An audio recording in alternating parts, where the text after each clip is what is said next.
ce matin, je vais voir quelque chose de beaucoup plus pratique. Et peut-être, si on a parlé de que tout se fait avec Dieu et par la grâce de Dieu, eh bien, j'aimerais voir aussi que Dieu veut nous donner des qualifications, des capacités pour que nous puissions accomplir son plan. Et il y a une qualification qui est importante que nous allons voir et qui va nous aider dans notre vie chrétienne, que nous avons besoin d'acquérir aussi. Il y a des dons qui sont, j'allais dire, surnaturels, qui sont charismatiques. Et puis il y a des qualités que nous avons besoin de faire grandir en nous, qui nous viennent de Dieu, bien sûr, parce que tout nous vient de Dieu, mais que nous avons besoin de développer. Et nous allons voir une de ces qualificatifs, une de ces qualités dont nous avons besoin. J'ai intitulé mon message ce matin, une vie équilibrée. Une vie équilibrée. Et je crois que c'est jamais facile, la vie chrétienne. Si quelqu'un dit que la vie chrétienne, c'est super simple, non, c'est pas facile, parce qu'on est toujours un peu sur la corde raide, on est toujours à tendance à pencher d'un côté ou de l'autre, et de trouver un équilibre dans nos vies, c'est pas quelque chose de facile. Je vais commencer par, peut-être, j'espère que je vais pas vous choquer, mais par une affiche qui m'a parlé, c'est une affiche, vas-y, tu peux la passer. Une affiche sur la bière. Alors, si vous ne buvez pas d'alcool, c'est très bien, il n'y a pas de souci. Mais c'est simplement, c'était intéressant de voir que cette affiche, eh bien, elle fait l'apologie de la modération. Alors, je ne sais pas si c'est pour détourner la loi E20. Vous savez, on ne peut pas faire ce que l'on veut avec la loi E20. On ne peut pas présenter quelqu'un qui est en train de boire pour limiter justement les excès. Est-ce qu'ils ont voulu faire un peu pour se faire voir un peu de prévention, mais d'habitude, quand il y a une publicité comme ça, il y a simplement au fond, et d'ailleurs on la voit très peu, mais on voit cette phrase qui est toujours sur le genre d'affiche, c'est-à-dire l'abus d'alcool est dangereux pour la santé, à consommer avec modération. Mais ici, c'est intéressant de ce qu'il dit. Non, voilà. Remets, s'il te plaît, la fiche normale, voilà. La bière s'apprécie avec responsabilité. Et je vais vous lire ce qui est écrit en dessous. Ce que dit la pub. La bière s'apprécie avec responsabilité. Apprécier la bière, c'est savoir goûter sa fraîcheur, ses arômes et ses notes fruitées. Apprécier la bière, c'est aussi être modéré, avoir une consommation mesurée et responsable. Alors, c'est incroyable, c'est la première fois que je vois une publicité sur l'alcool qui fait l'apologie de la modération. Alors bien sûr, on n'est pas dupe, parce que les brasseurs de France, c'est eux, les brasseurs de France, eh bien, ils veulent casser cette image de la bière beuverie, vous savez, et ils présentent la bière, ils jouent sur une bière de qualité qu'on apprécie comme quelque chose de rare, comme quelque chose un mets gastronomique. Mais l'idée est intéressante de ce que il surfe un petit peu sur une société qui est une société de tous les excès. Et de cette idée de parler de modération, de mesure dans une société de tous les excès, c'est quelque chose que l'on voit maintenant de plus en plus. Parce que on est tellement entré dans une société de l'excès que beaucoup de gens sont en train d'essayer de trouver un équilibre, de revenir sur certaines choses sur lesquelles, eh bien, on a besoin de trouver justement cet équilibre et être tout le temps dans l'excès, être tout le temps dans la surconsommation, dans toujours des excès de tout genre, dans les extrêmes de tout genre. Eh bien, c'est très fatigant, c'est déstabilisant et les gens s'aperçoivent que ça n'importe rien, n'est-ce pas? Et donc même ces gens qui font la promotion, alors bien sûr ils veulent vendre leurs produits, d'accord? On est d'accord, on n'est pas dupes. Mais même ces gens-là, ils sont en train de dire hey, attention, faites pas n'importe quoi non plus, quoi. Et il y a une forme et le mot est utilisé, le mot responsabilité. Le dictionnaire dit qualifie l'excès comme l'acte d'aller au-delà de ce qui est permis, ou de manière plus générale, un type de comportement caractérisé par le dépassement de la mesure. Le dépassement de la mesure. On parle, d'excès de table. On parle d'excès de langage. D'accord? On parle d'excès de pouvoir, même d'excès de zèle. même le zèle qui est pourtant bien, on peut faire de l'excès en tout. Et ce sont des excès qui caractérisent un comportement qui transgresse une certaine norme. Et en fait, j'aimerais qu'on se pose la question, c'est quoi la norme? C'est quoi la mesure ou la démesure? Est-ce qu'il y a un seuil du trop, en fait? Jusqu'où je peux aller? Où est la limite? Où me comporter? Qu'est-ce que je dois faire ou pas faire? Où trouver l'équilibre? Parce que on sait très bien que le monde n'est pas noir et blanc. Ça, c'est les ados qui pensent ça. Hein. Ou un enfant, tout est noir et blanc, c'est le conte de fées. Mais en fait, on sait très bien qu'il y a des zones un petit peu qui sont comme grises. Savoir jusqu'où je peux aller et jusqu'où je peux pas aller. Est-ce que je dois être un intégriste ou est-ce que je dois, au contraire, tomber dans une forme de laxisme? Et donc, c'est important de savoir un petit peu, d'avoir de la sagesse pour affronter la vie chrétienne. Et il y a notre société, elle oscille entre ces excès. On a fêté il y a pas très longtemps la mai 68, n'est-ce pas? Il est interdit d'interdire. Et alors que on était sous une force de la morale et de certains standards, on a fait tout exploser ça et on est allé dans des excès en tout genre. Les années 70, les années 80, et j'en passe. Et puis finalement, il y avait une dimension de constatation, une dimension libertaire. On a voté toutes sortes d'ailleurs de lois là-dessus. Et finalement, on revient aujourd'hui à une sorte de morale bienveillante. Alors, on veut pas une morale bien sûr comme avant, mais on parle d'une morale bienveillante. C'est-à-dire, on essaie de trouver un équilibre. Et on s'aperçoit que dans une société, elle va dans un excès. Et elle revient dans l'autre, et que constamment, il y a cette chose-là. Il y a pas très longtemps, je lisais un article sur Alicia Keys, cette chanteuse, et les jeunes connaissent bien, hein. Elle a créé un mouvement qui s'appelle No Make-up. Pas de filtre. Pourquoi elle a fait ça? Parce qu'on était dans l'excès, dans le maquillage, dans la cosmétique, le fait d'être toujours jeune, le fait d'être toujours beau, le fait qu'il fallait être parfait, il fallait avoir une peau impeccable, pas d'irrigue, voilà, on voulait, et quand ça marchait pas avec le maquillage, alors on se lift, on fait toutes sortes de choses. Et ces artistes, à un moment donné, alors bien sûr c'est des coups de pub, hein, on sait, on n'est pas dupes non plus, mais il y a cette idée de, bon maintenant, je suis au naturel. Et donc, cette chanteuse s'est mise au naturel, elle a enlevé tout son maquillage, et elle a fait des émules un peu dans le monde, parce qu'elle a de la popularité, de dire, j'ai pas besoin de me mettre une tonne de maquillage, je veux être naturel. Alors, on s'aperçoit que, même dans la société, et là, on parle pas de choses chrétiennes, on parle de la société, il y a des mouvements de balancier, et toujours dans l'histoire, on s'aperçoit que d'un excès, on va à l'autre, et que de trouver l'équilibre, c'est pas quelque chose de facile. Et je crois que Dieu, il veut nous donner justement cet équilibre. Il veut nous donner une sagesse, un recul qui vient de lui et qui mieux que la Bible peut nous donner cet équilibre, nous donner des éléments pour pouvoir discerner, pour avoir le recul nécessaire, la sagesse nécessaire pour faire les choix dans notre vie de tous les jours, dans notre vie quotidienne. C'est ça, grandir dans la maturité. Amen. Alors nous allons voir, eh bien, ah oui, j'ai noté quelque chose qui était important. Moi, je suis étonné en ce moment, et particulièrement à l'été, comme il se passe pas grand-chose. Je vois des choses qui se passent sur les réseaux sociaux, dans les informations. On met on prend j'allais dire, des faits divers, des bêtises, des infos anodines, et on les monte. Et ça fait le buzz pendant, j'allais dire pendant une journée, pendant 4 heures, pendant 2 jours, 3 jours. Et puis hop, renversement de situation, hop, on redescend, et on fait l'ascenseur émotionnel. Vous avez remarqué? Et on se laisse manipuler par les médias, par les réseaux sociaux, et on dit, ah, vous avez vu ce qui s'est passé? Ah bon, qu'est-ce qui s'est passé? Alors, ah non, mais finalement, ça s'est pas passé. Ah, et après, et encore, waouh!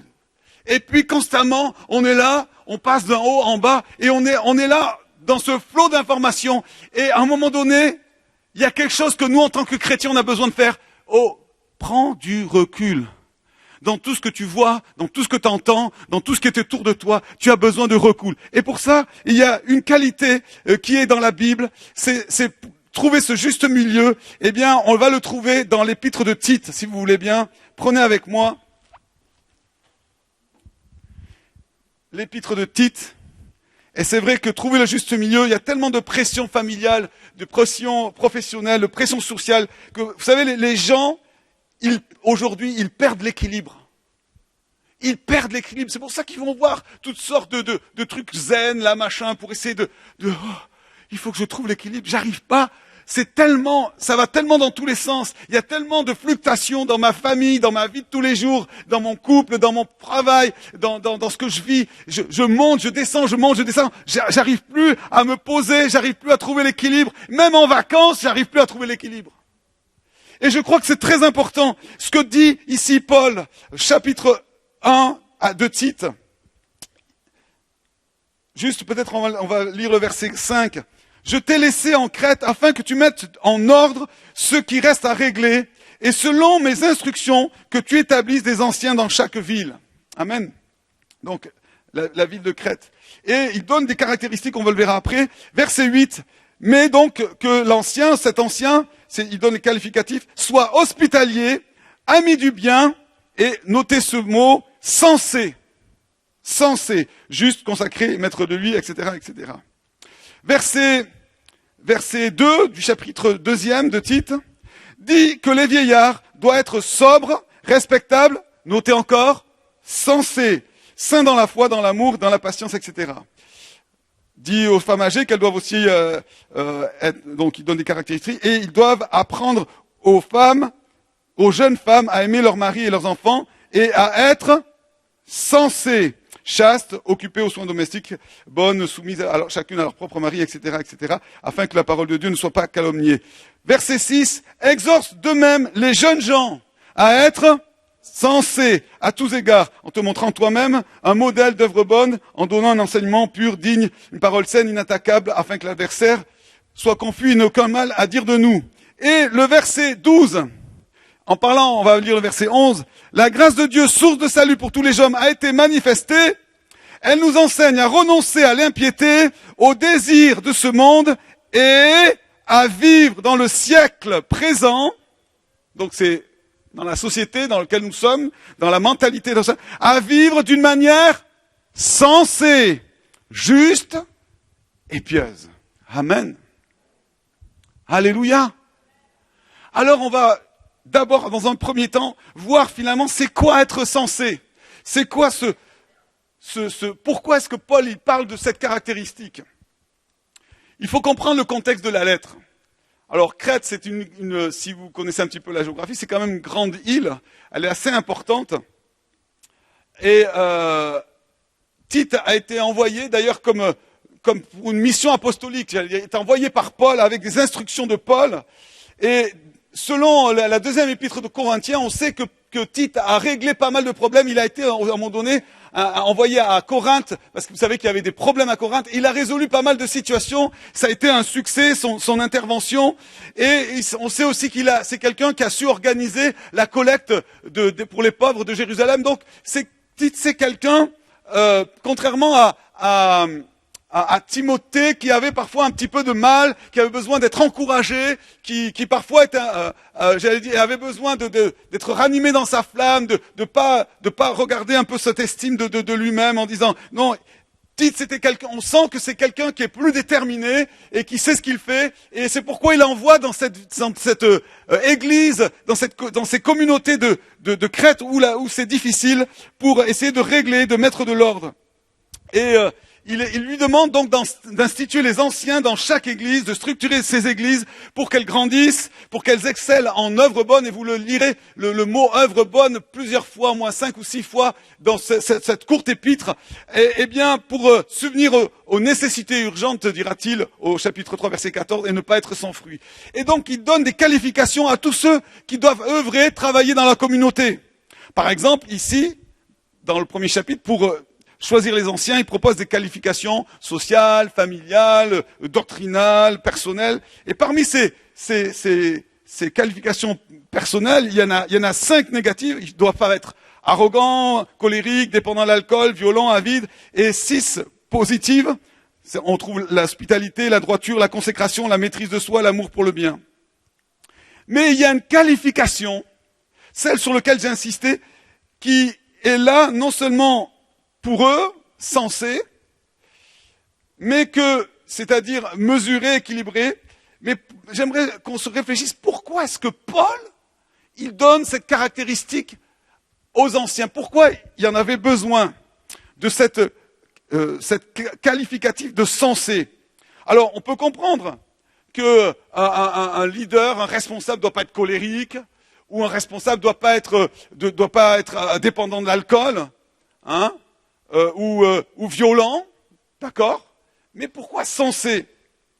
Et dans ce contexte, on s'aperçoit, si vous lisez le verset 10, que dans l'église de Crète, il y a pas mal en particulier de juifs, de circoncis, qui sont rebelles, qui sont discoureurs, qui sont séducteurs. Et Paul leur dit, fais les taire. Ces gens-là, ils créent du trouble. Ne te laisse pas impressionner. Et pour expliquer à Tite la mentalité de cette île qui est détestable, il va citer un poète crétois. Il dit voilà, qui est un poète qui était considéré d'ailleurs dans leur culture populaire comme un prophète. Il dit voilà, crétois, bête méchante, menteur, ventre paresseux. Waouh! Les crétois, c'était pas des gens faciles, n'est-ce pas? Et il semblerait que c'est un vers de Épiménide qui a vécu 600 ans avant Jésus-Christ. Et lui-même, il dira de la Crète, l'absence de bêtes méchantes sur l'île de Crète était compensée par la présence de ses habitants humains. Et il le considère comme un prophète. Hein.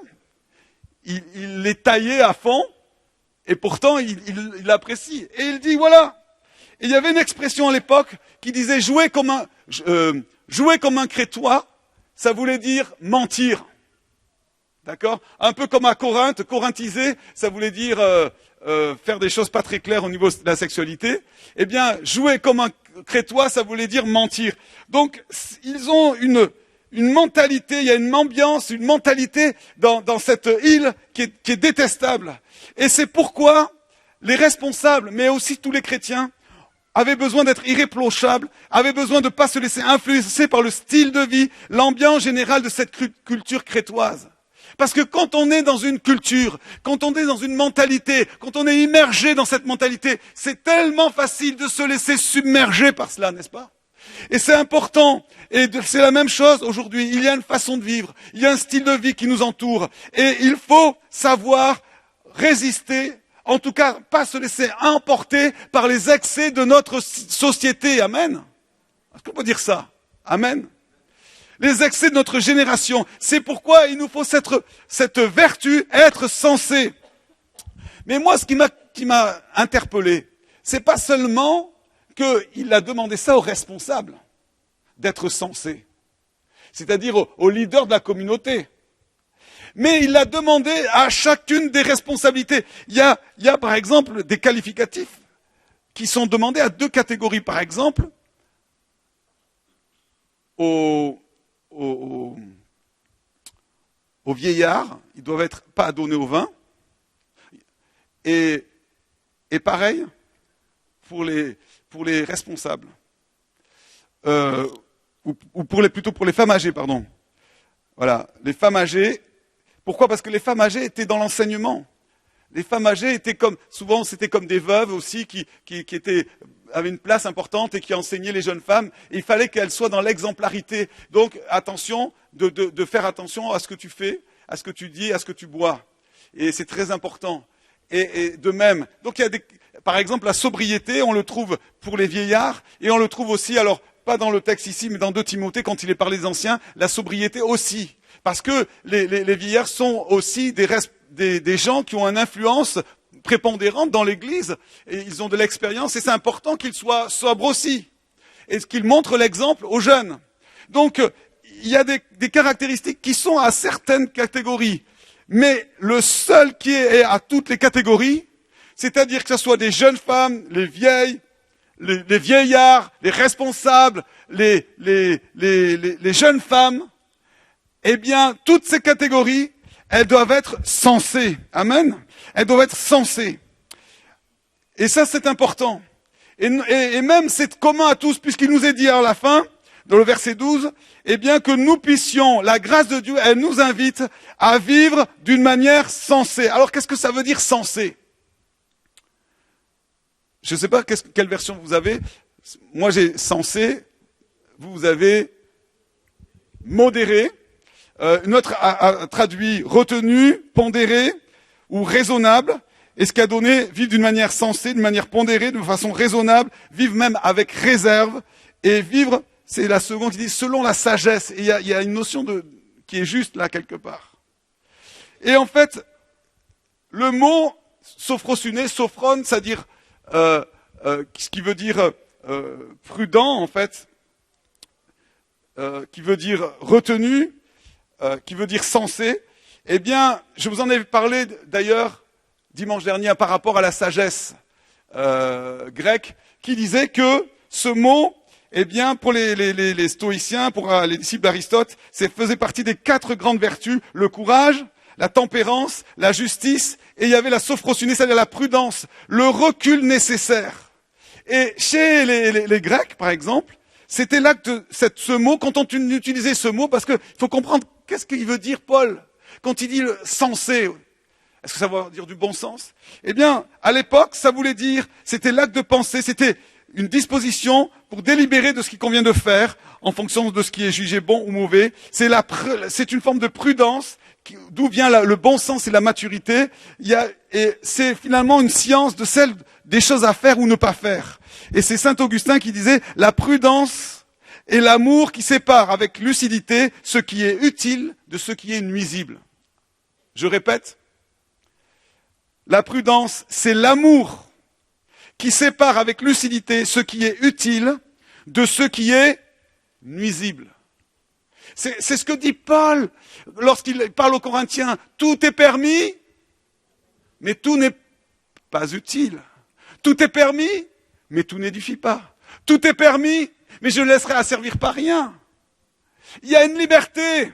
Et même dans les dons spirituels, la Bible a dit, quelqu'un a-t-il une parole, un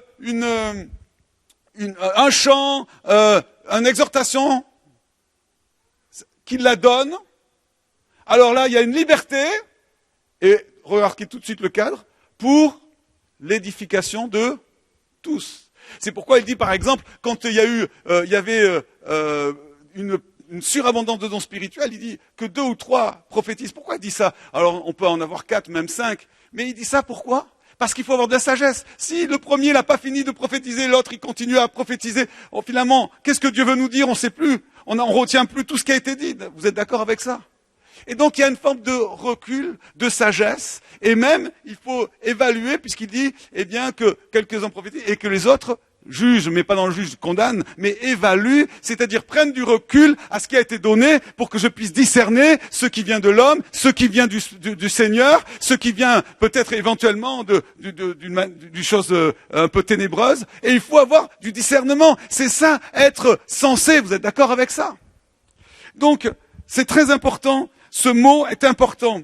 Alors, les types de personnes à qui ça s'adresse, d'abord, je l'ai dit, les responsables, parce qu'ils doivent avoir un jugement équilibré pour accorder, par exemple, au plaisir, la place qui leur revient. Ils doivent être modérés, j'allais dire, en toutes choses, comme les jeunes d'ailleurs. Et en fait, je crois qu'un sage, quelqu'un qui est sage, en fait, il est retenu dans l'usage même de ce qui est légitime. On en discutait, je reviens à l'alcool, on discutait avec les jeunes, et je disais, mais bon, je bois pas de vin au repas, moi généralement. Mais de temps en temps, j'aime prendre un bon verre de vin, d'accord? Mais, si par exemple quelqu'un, eh bien, a des problèmes avec de l'alcool, mais je vais pas aller prendre pour être une occasion de chute. C'est une question que, même quelque chose qui pourrait être légitime, eh bien, je m'en prive. Non pas parce que je ne peux pas le faire, mais parce que je recherche, eh bien, l'édification de l'autre. Et de la même manière, eh bien, bien sûr, je m'abstiens de ce qui est légitime ou de ce qui est nuisible. On est d'accord avec ça. Mais même ce qui peut être légitime, je vais parfois m'en priver, non pas parce que je ne suis pas libre, mais parce que je veux pas être une occasion de chute pour certains. Les vieillards aussi, j'en ai parlé, ils devaient avoir un jugement sain et équilibré, ils devaient aussi avoir un caractère, eh bien, aussi, comme des modèles, et c'était important que les plus âgés montrent l'exemple pour les jeunes. Amen. Est-ce que Parfois, dans les églises, il a manqué de pères et de mères spirituels parce que les aînés n'étaient pas toujours des exemples. Ils étaient parfois en décalage. Ils avaient parfois des comportements ou des attitudes qui ont blessé des jeunes et qui les ont même arrêtés dans leur élan. Et je crois que c'est important que quand on a de l'expérience dans la vie chrétienne, parfois, on a des gens qui ont 40 ans de vie chrétienne. Ils sont des bébés spirituels. Ils se comportent d'une manière immature et des jeunes, parfois, qui ont 2 ou 3 ans de conversion, ils voient ça et ils ont des réactions beaucoup plus matures que certains aînés. Et ça, c'est pas bon. Parce que ça devrait être les aînés, les plus âgés dans la foi, qui devraient montrer l'exemple. On est d'accord. Et ne pas être une occasion de chute. Il faut qu'il soit un jugement qui refrène leurs désirs, leurs impulsions. Les jeunes femmes aussi, elles doivent être sensées, c'est-à-dire équilibrées dans leur action et leur jugement. Et ici, particulièrement dans leur relation, dans le contexte dans leur relation avec les autres. Puisque dans le contexte de l'époque, l'épouse, était surtout occupée aux soins domestiques. Et être sensé, c'était primordial. Dans les rapports familiaux, dans les rapports maritaux. Dans les rapports avec les enfants. C'était très important. Et même aujourd'hui, même si le contexte a changé, qu'une majorité de femmes travaillent, les principes sont aussi valables. Le proverbe dit, mieux vaut habiter dans un pays désert qu'avec une femme querelleuse et irritable. Et il nous est dit aussi, en contrepoint, une femme qui a du discernement, c'est un don de l'Éternel. C'est-à-dire une femme qui est sensée, une femme qui a du recul, une femme qui sait discerner ce qui est bon pour son mari, pour ses enfants. C'est très important qu'elle soit sensée. Et les femmes âgées aussi, bien sûr. Même si c'est pas spécifiquement dit, mais puisqu'elles doivent enseigner, les jeunes femmes à être sensées, il faut qu'elles-mêmes soient sensées, elles-mêmes puissent avoir du recul pour pouvoir enseigner cette vertu. Et puis j'en viens aux jeunes. Les jeunes hommes, ils doivent être aussi sensés. C'est-à-dire, c'est un signe de maturité chrétienne. Et tout jeune, et puis je vois qu'il y a les jeunes qui sont devant, tous les jeunes devraient avoir ce but-là. Mon but, c'est d'être sensé. Mon but, c'est de grandir dans cette maturité pour avoir le recul en toutes choses. Et il est dit sensé en toutes choses, particulièrement pour les jeunes. Pourquoi ? Parce qu'on connaît bien le problème qui est relatif à la jeunesse. Leur enthousiasme.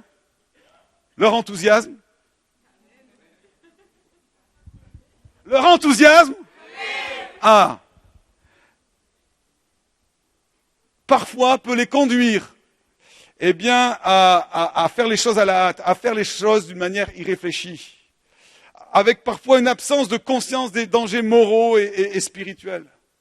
Comment ça se fait que des jeunes qui sont bouillants, qui sont zélés, qui aiment le Seigneur de tout leur cœur, on le voit louer le Seigneur dans des camps, ils se prennent des tôles et ils tombent dans des pièges gros comme ça. Ils sont pourtant enthousiastes. Je me souviens de cet homme qui, lorsque j'étais chrétien à Nice, c'est un homme qui est allé, il était drogué, il est allé jusqu'en Inde pour chercher Dieu et là-bas il a été ramassé par des chrétiens qui l'ont récupéré. Il était complètement, ils lui ont donné une Bible et il est revenu en France et finalement il a été en contact avec l'Église. Et puis, vraiment, il a fait une expérience avec Jésus, mais il avait pas assez de force. Ça faisait que 6 mois qu'il avait fait cette expérience avec Jésus. Alors, il a voulu tout de suite partager. Il est allé voir ses anciens copains et malheureusement, il a rechuté. Et puis, c'était l'époque des années 80, donc c'était l'époque du sida. Il a attrapé le sida. Bon, Dieu a fait grâce. Il lui a donné 15 ans de sa vie parce qu'à un moment donné, il était dans le coma, il était fini, quoi. Il n'y avait pas la trithérapie à l'époque et on pensait qu'il allait mourir. Mais l'Église a prié, il s'est relevé, il a eu 15 ans de sa vie en plus. Mais ce que je veux dire, c'est que il n'était pas prêt. Il était trop fragile. Et je crois que c'est important d'enseigner à notre jeunesse de leur donner cette capacité à être des jeunes gens sensés, en fait, de leur donner la capacité à être, de leur donner ce recul. Et c'est important. Et je pense pas qu'il faut tuer leurs rêves, il faut pas leur couper leurs ailes, il faut pas tuer leur enthousiasme en disant oh mais c'est jeune. Non. Il faut au contraire les encourager à une sobriété, à une mesure, à une sagesse dans tous les domaines. Et pour ça, ils ont, selon Paul, besoin de modèles. C'est ce qu'il dit à Tite. Tite, c'est pas un jeuneau, Tite. Il a 30, 40, 50 ans. Mais en tout cas, il n'est pas très jeune, il n'est pas jeune. Timothée était plus jeune. Tite, il a quand même une certaine expérience. Et il dit, toi-même, tu dois être un modèle. Toi-même, tu as besoin comment dire, d'être cette référence pour laquelle ces jeunes ont besoin de s'identifier. Et ce modèle, il n'est pas dans la couleur de la cravate, ou du nœud papillon, je sais pas. Il n'est pas dans l'intonation de la prière. Mais le modèle, il est là il dira dans les œuvres, un modèle d'œuvres bonnes. J'ai appris quelque chose cette semaine avec Johan. Il a fait pendant une semaine, il a pris des cours à Vaux-sur-Seine sur l'Épître aux Romains, et il nous disait que il y a le mot qu'on retrouve ici, œuvre bonne, kalos, kalon en grec, ça veut dire ça à la fois bon et à la fois beau. Et il dit que les Grecs ont inventé un mot qui voulait dire les deux. On pourrait traduire de belles œuvres. De bonnes œuvres. Et je crois que c'est très important. C'est pas quelque chose faire le bien nous rend beau, nous fait du bien. La Bible dit, l'homme bienveillant fait du bien à son âme. Et quand on fait des belles choses, ça encourage, on donne le meilleur pour le Seigneur. On fait des belles choses. Et il faut que nous, on montre aux jeunes qu'on fait des choses bien, beaux, des belles choses qui sont positives, qui encouragent, et que nous soyons des modèles en disant voilà ma vie, voilà, ça fait 20 ans, 30 ans que je vis avec le Seigneur, voilà ce qui me suit derrière. Et ça c'est important parce que ça leur donne envie d'aller dans la vie, amen. Ça leur donne dire oui, waouh, ça fait 50 ans qu'ils sont mariés et ils s'aiment toujours. Ah, ça c'est formidable. J'ai envie de me marier parce qu'autour d'eux, ils voient que des choses, des catastrophes, ils voient que des foyers brisés. Ils ont besoin de modèles, de gens qui soient des modèles en d'œuvres bonnes, amen. Et alors du coup, j'ai fait une petite recherche et je me suis aperçu que le mot bonnes œuvres, était apparenté à un mot qui signifie aussi vigoureux et valeureux. Et en allemand, ça a donné le mot aussi héros. Et c'est intéressant parce qu'on retombe sur nos pattes. Parce que il faut donner à cette jeunesse des modèles, des héros, pour qu'ils puissent, des gens parce que c'est quoi un héros? C'est quelqu'un, c'est pas forcément les super héros, mais c'est des gens qui sont dans le quotidien et qui font des choses belles, des choses bonnes, des choses qui en valent la peine, des choses qui comptent. Et quand ils voient ces hommes et ces femmes, eh bien, ça les aide à grandir et ils apprennent à être sensés, ils apprennent à avoir du recul, ils apprennent à savoir discerner parce qu'ils auront vu sur les autres, eh bien, cette capacité. Amen. Alors, ce qui est intéressant ici, c'est que chaque catégorie, que ce soit les jeunes, les femmes, les jeunes hommes, les responsables, eh bien, il est demandé cette prudence, ce recul. Et ça, c'est valable pour tous les chrétiens, de tous les âges, de toutes les classes. Et c'est pourquoi il dira, la grâce de Dieu, source de salut pour tous les hommes, a été manifestée. Elle nous enseigne à vivre dans le siècle présent d'une manière sensée, juste et pieuse. Alors, je reviens à la prédication que j'ai faite dimanche dernier, où justement, on pourrait considérer ce matin, ok David, dimanche dernier tu lui dis attention aux valeurs sans Christ. Tu nous donnes des qualifications et tu prêches là-dessus pendant, où est Jésus là-dedans? Puisque Jésus est le centre de tout. Et ça c'est très important.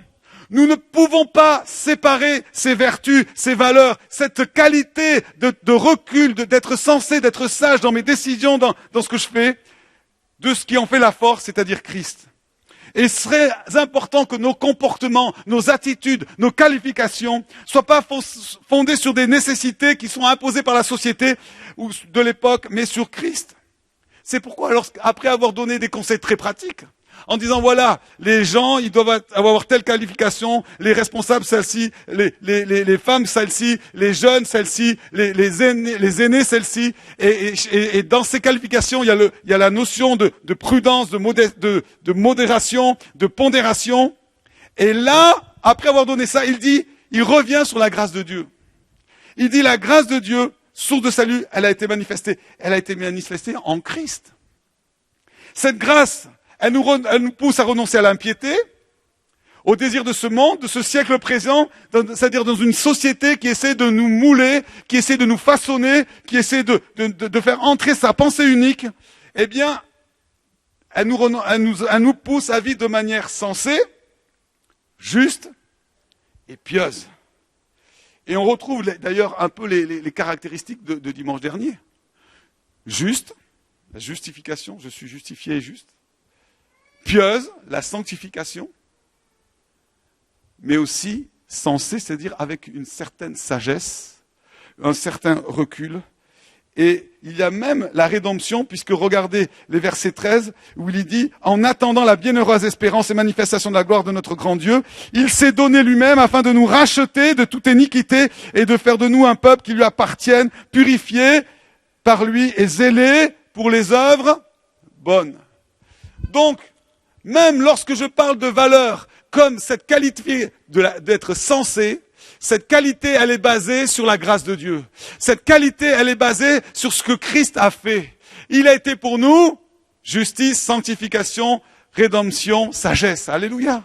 Donc, c'est très important parce que nous ne pouvons pas résister, nous ne pourrons pas prendre du recul, nous ne pourrons pas faire ce que nous devons faire et faire nos choix et avoir le discernement sans la grâce de Dieu, sans Christ. Nous ne pourrons pas avoir ces choses-là sans cette grâce. Amen. Alors, j'aimerais vous donner quelques exemples.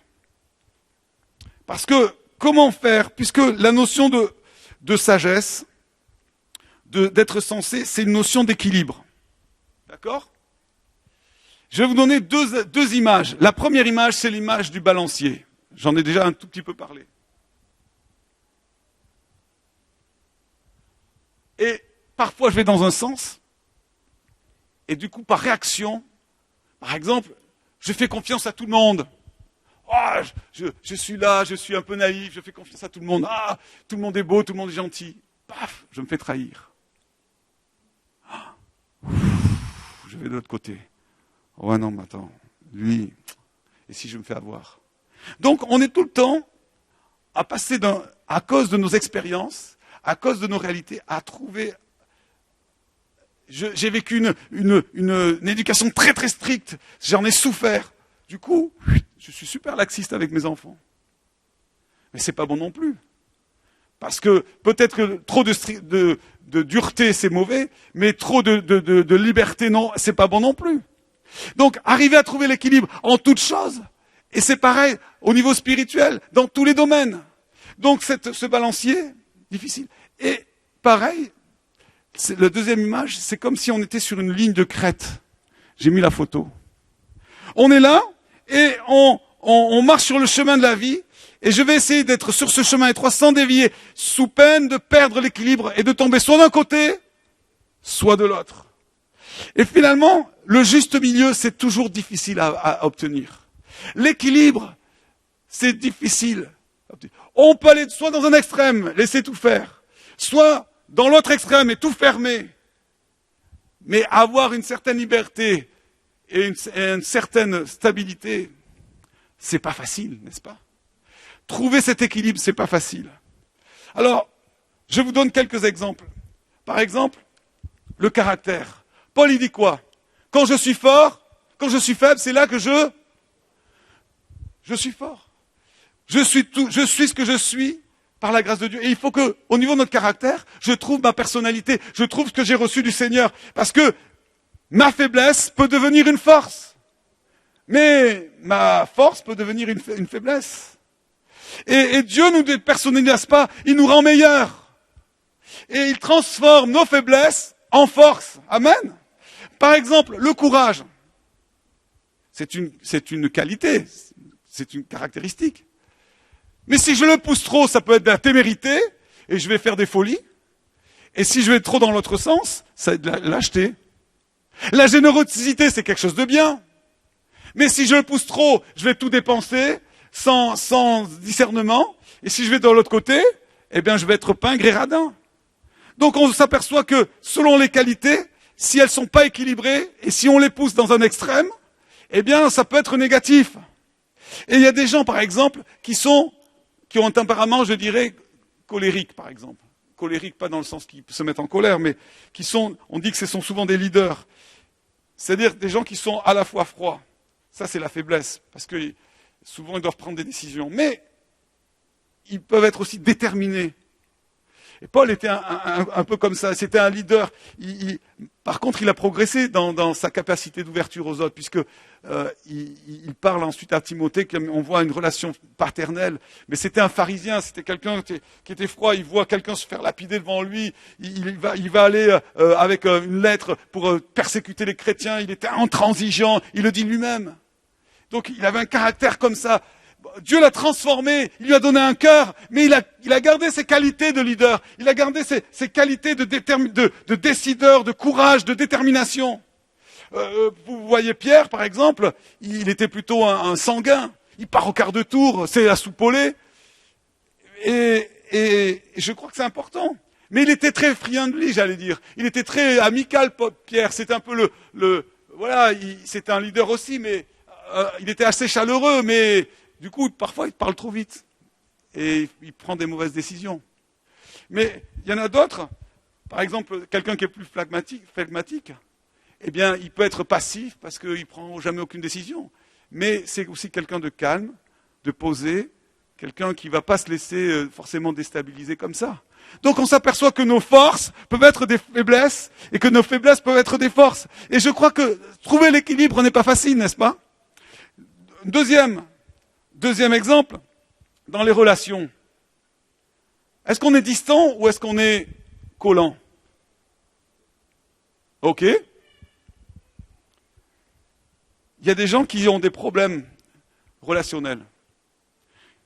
Je dis qu'ils sont des handicapés relationnels. Il y a des gens, ils n'arrivent pas à se faire des amis, ils ont du mal à être, quand il y a un grand groupe, ils ne savent pas comment parler, et dès qu'on les pique un peu, ils sont comme des hérissons, ils se mettent en boule. Et du coup, on ne peut plus rien faire. Et c'est pas facile. Et il faut que ces gens-là, ils s'ouvrent, n'est-ce pas ? Mais il y en a d'autres, par exemple, qui sont des pots de colle. Vous savez, les gens, ils sont dépendants des autres, ils sont codépendants, ils sont fusionnels avec les autres, ils sont toujours collés. Un peu comme l'image là des Friends. Là. Les gens, ils vivent en groupe. Là. Souvent, des fois, les jeunes, ils vivent en groupe, ils n'ont pas une autonomie. Peut-être c'est parce qu'ils sont jeunes, ils ont besoin de grandir. Mais si tu veux te marier, tu as besoin d'être autonome. Hein. Tu peux pas vivre un couple si tu es dépendant. Tu vas chercher sinon un mari ou une épouse tu vas te l'approprier, mais tu vas pas trouver ton équilibre. Tu dois être déjà autonome et heureux avant de trouver une époux ou une épouse. Amen. Il n'y a pas les jeunes qui disent Amen. Je prêche un peu pour eux ce matin. Hein. Mais ça veut dire que il y a des gens qui ne savent pas les limites relationnelles. Vous avez remarqué ? Ils savent pas comment se comporter avec les autres. Ils vont aller chez vous et si vous leur dites fais comme chez toi, ils vont vraiment faire comme chez toi. Toi, t'es poli, tu leur dis, mais c'est parce qu'ils savent pas. Ils savent pas ce qui est juste, ce qui est pas juste, comment se comporter, et c'est très difficile. Et qu'est-ce qu'il dit la Bible ? Elle dit, soyez hospitaliers, accueillez-vous les uns les autres. Donc on est d'un côté de mais il dit, oh ok, mais ne sois pas trop chez ton prochain, afin qu'à la fin il te haïsse. Donc vous voyez bien qu'il y a un équilibre, à la fois relationnel, fraternel. Et il y a des gens, ils reçoivent jamais personne chez eux, il n'y a pas de relation, mais il y en a, c'est trop. Et du coup, on ne sait plus quels sont les repères, ou qui est la famille, qui est le pas, qui est... Waouh. Et des fois, il faut dire, attends, stop là. Et si je ne suis pas équilibré là-dessus, je vais avoir des problèmes dans mon couple, dans ma famille, avec mes enfants, n'est-ce pas ? J'avais partagé cette idée que dans ma famille, à cause de l'éducation que j'ai reçue, j'ai dû apprendre à savoir dire, ok, ça c'est la chambre de mes enfants, parce que ma chambre, ma chambre, la chambre de mes frères n'était pas leur chambre. En fait, la maison, on savait pas quelle était la zone qu'on devait avoir. Et du coup, c'est très très très difficile au niveau relationnel. Il faut apprendre quelles sont les limites, jusqu'où je peux aller. Et donc, c'est quelque chose qu'on a besoin d'apprendre, de trouver cet équilibre. Il y a des jeunes qui n'ont pas ces repères. Soit parce qu'ils savent pas ce que c'est qu'une famille, soit parce qu'ils ont une famille avec des parents toxiques ou étouffants, et du coup, ils savent pas jusqu'où ils peuvent aller. Et je pense que c'est très important de trouver cet équilibre relationnel.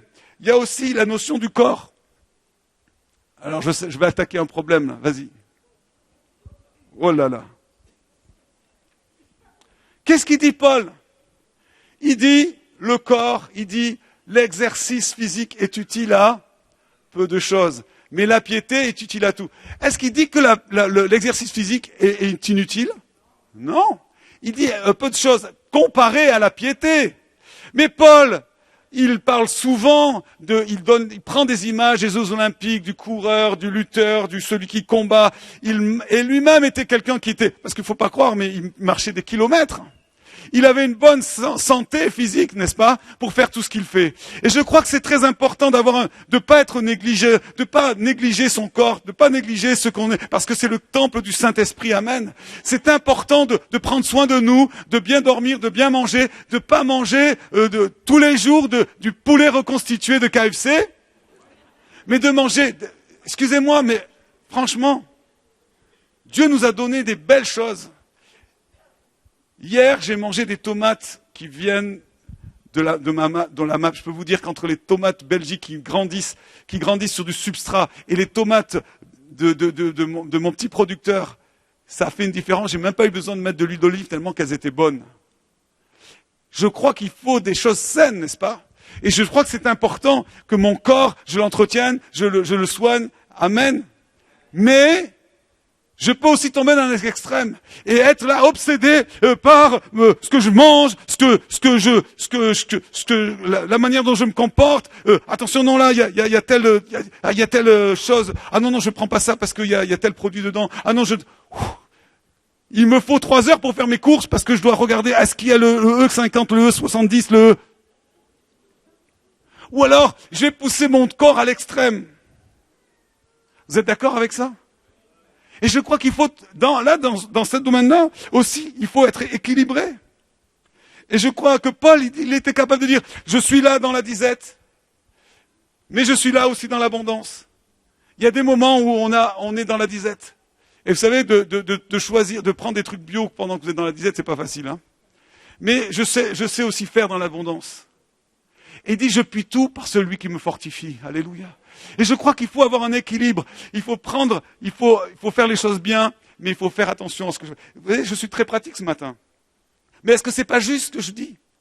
Et on finit. Quelle est ma motivation? Je vais vous donner un exemple, un témoignage très, très personnel. J'ai été pendant 7 ans pasteur à Bourgoin. Mon voisin, c'était un des anciens de l'église. C'était un marathonien. Il a fait plusieurs marathons. Et je le voyais souvent, il partait 2 heures. J'étais impressionné, il avait son petit appareil. Il faisait... et c'était un homme, il était formateur aux ascédiques. C'était un gars qui était un excellent prédicateur. Il connaissait la parole de Dieu, il était fils de pasteur. C'était un homme vraiment, je pouvais me confier vraiment en lui. Je pouvais vraiment m'appuyer sur lui au niveau de l'église. Et il faisait mais sa femme était assez fragile. Et puis, on a vu le temps où on était là, on était voisins, donc c'était vraiment une grâce de Dieu aussi. C'est fait que, il y a eu tout un travail qui a été fait. Et sa femme a vécu une vraie restauration. Et un jour, il m'a dit, il me parlait plus du marathon, il courait encore un petit peu. Je lui ai dit, mais tu fais plus le marathon? Et il m'a dit quelque chose, il dit, je n'ai plus besoin d'en faire. Et en fait, il y avait quelque chose qui avait été guéri dans son cœur, qui avait été guéri dans son couple. Et en fait, ce sport qu'il faisait, cet extrême faisait, était finalement une forme de compensation intérieure. Il avait besoin de ça, parce que il avait besoin de lâcher ces choses-là et de se dépasser. Et à un moment donné, il a compris qu'il n'avait plus besoin de faire ça. Et je crois que c'est pas le sport qui est mauvais. C'est pas la bonne alimentation qui est mauvaise. C'est quelle est ma motivation? Est-ce que j'ai du bon sens? Est-ce que j'ai assez de recul? Est-ce que je sais prendre du recul sur ce que je vis et sur ce que je fais? C'est ça qui est important, qu'il faut se poser comme question. C'est pas dire, ah non, ça c'est pas bien, ça c'est bien. Non, non. Quelle est ma motivation? Qu'est-ce que je vais faire dans cette situation présente? Parce que il y a des choses qui sont claires. Ok, l'adultère, la Bible elle le condamne, paf, il n'y a pas de souci. Il y a des choses qui sont bonnes, voilà, prier c'est jamais mauvais. Quoique, ça peut, si je commence à prier 24 heures sur 24, que je mange plus, que constamment, ça peut être un excès, vous êtes d'accord avec ça? Et le gars il devient fou, hein? Il y a des moines au IIIe siècle qui sont montés sur des colonnes. Ils montaient sur des colonnes et ils restaient pendant des mois, des années sur cette colonne. Ils étaient là sur une grande colonne de plusieurs mètres et ils attendaient. Quel excès, n'est-ce pas? Ils croyaient être spirituels, mais en fait c'était quoi la satisfaction de la chair? Donc même la prière peut être la satisfaction de la chair. Vous êtes d'accord avec ça? Et c'est pourquoi il nous faut de la sagesse, du recul. Il faut être des gens sensés, de bon sens. Allez, je vous donne une dernière. Un dernier? Ça va, il me reste encore. L'argent. Ah. Il paraît qu'il ne faut pas parler d'argent, et pourtant Jésus en parlait, n'est-ce pas? Il s'est même mis à la porte du temple pour voir combien les gens donnaient. Aucun pasteur ferait ça. Hein. Il y a eu... Je crois que c'est Alexandre Dumas qui a dit que l'argent c'est un mauvais maître. Un bon serviteur mais un mauvais maître. Et je crois qu'on a un arrière-plan, ce que moi j'ai appelé la théologie de la pauvreté. Avec un arrière-plan catholique où l'argent était mauvais, c'était sale, c'était la racine de tous les maux. Or, Timothée ne dit pas que l'argent c'est la racine de tous les maux, c'est la cupidité. Et la racine de tous les maux. C'est-à-dire littéralement en vouloir plus. J'en veux plus, j'en veux plus, j'en veux plus. Et il y a l'idée ici que c'est même une idolâtrie. J'idolâtre l'argent, j'idolâtre les possessions. J'en veux toujours plus. Ça prend la place de Dieu.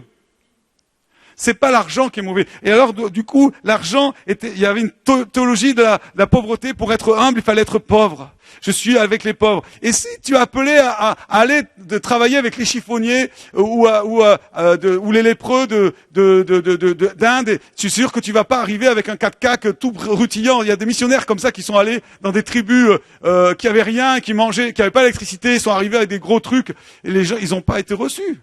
C'est sûr que je vais me mettre à leur niveau, je vais être avec eux comme eux, n'est-ce pas? Donc, mais c'est pas ça qui fait mon humilité.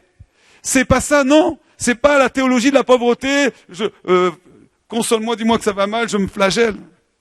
Mais le contre-coup, c'est la théologie de la prospérité, c'est pas bon non plus. Dieu veut te bénir.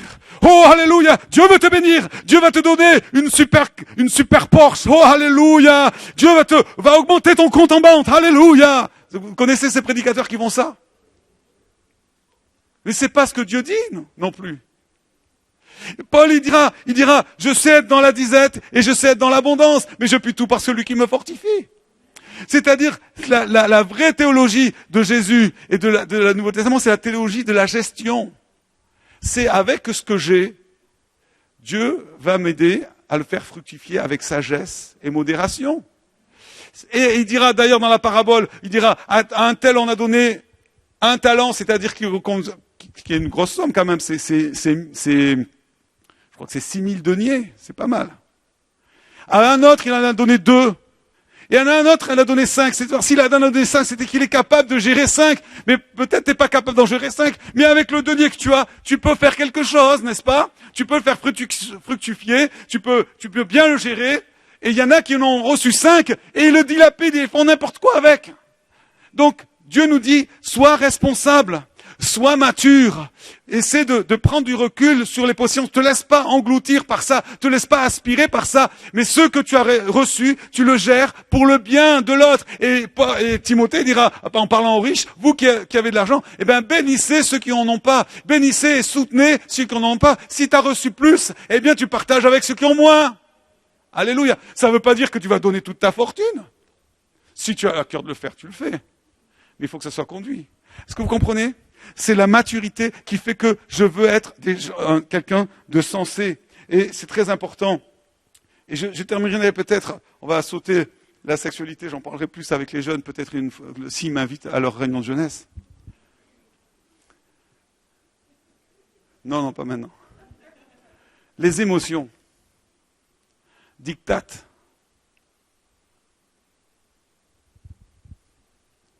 Ou déni.